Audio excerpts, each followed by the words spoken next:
जय गुरुदेव।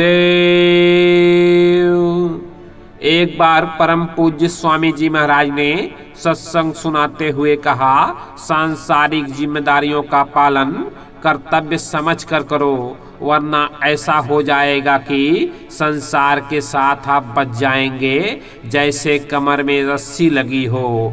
संसार आपको खींचेगा, आप संसार को खींचेंगे।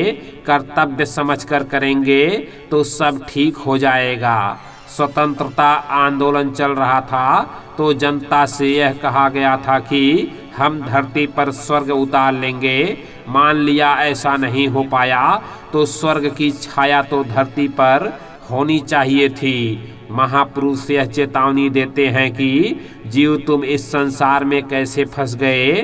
गुरु का बताया हुआ मालिक का भेद मिला तो भजन करो और पार हो जाओ।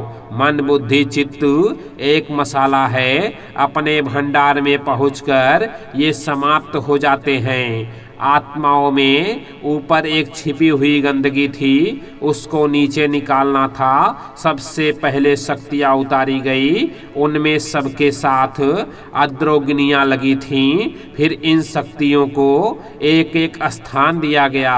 सभी ने अपने अपने मुकाम पर बैठकर अखंड तप किया, जिसमें कितने युग बीत गए। सतपुरुष ने प्रसन्न होकर एक जीव भंडार दे दिया सुरतों को शब्द के मार्ग से उतारा गया। धीरे धीरे सबसे ऊपर उनके ऊपर एक महीन झिल्ली लगा दी गई। सुरतों के भंडार को अलग अलग लोकों में तकसीम कर दिया गया। इसके बीचे 9 तत्वों का सूक्ष्म कपड़ा सूरत पर डाला गया। फिर लिंग लोक में माने स्वर्ग वैकुंठ में 17 तत्वों का कपड़ा डाला गया।